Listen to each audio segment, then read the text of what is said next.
We begin today with a disturbing warning from the FBI after the Bureau announced last night that armed protests are being planned in all 50 states and Washington, D.C. ahead of President-elect Joe Biden's inauguration. This comes as a third cabinet member has resigned from the Trump administration. Acting Homeland Security Secretary Chad Wolf announced that he is stepping down just hours after he ramped up security in Washington for the critical days ahead. Meanwhile, Republican House Minority Leader Kevin McCarthy, who spoke with the president yesterday, tells CBS News that President Trump is now admitting he's partially to blame for the assault on the Capitol last week. And House Democrats are planning a vote tomorrow to impeach President Trump on a resolution accusing him of inciting the insurrection at the Capitol. Debra Alfarone joins me now from Washington. Have we heard any reaction from the White House at all, Deborah, regarding the House's impeachment plans? They, I presume, are going to have to start to put together some sort of response. You would think, Anne-Marie, but at this point, they're kind of resigned to the fact that this is going to happen. That's what we're hearing, that the president is resigned to the fact that he might be impeached for a second time. However, they're also feeling that conviction, it's not likely. Now, the president has not said anything publicly about this, but a spokesperson did say that this impeachment is politically motivated.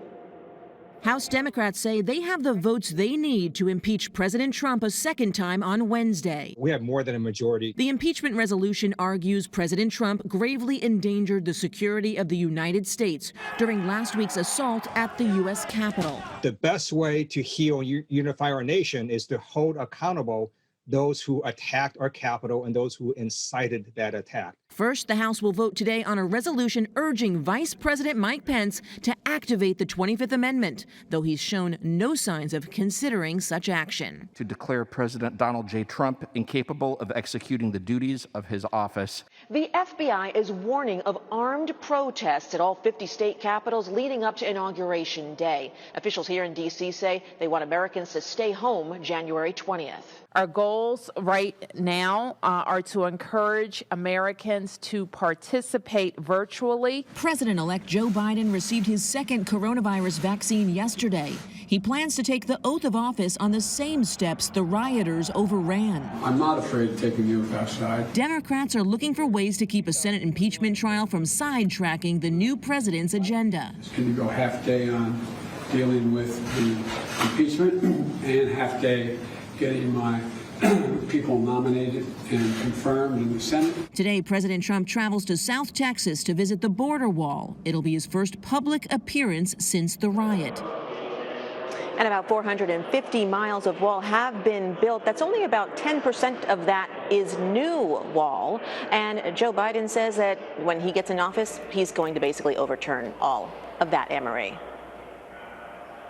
Okay, so, we heard that the president planned on sort of riding out the rest of his term, but he is heading down to the border wall. Do we have any idea what he will be doing there, whether or not he will speak, and, what else is on his agenda for the rest of the term? Well, Anne-Marie, we're hearing that he's going to speak, but we also heard yesterday that he would be speaking, and he didn't. So it's hard to know. What's on the schedule is that originally he was supposed to speak today at the border wall. He's supposed to speak on Wednesday about the economy and Thursday about rebuilding the military. Also on Thursday, he was supposed to award the Medal of Freedom to New England Patriot coach Bill Belichick. That has now been canceled. He issued a statement. He's not interested in moving forward with that. Today would probably be the day. I mean, there's going to be press traveling with him. There's going to be an opportunity for the president to speak. Will he speak? I'm sure everyone's going to be waiting for that. That's later on this afternoon, Anne-Marie.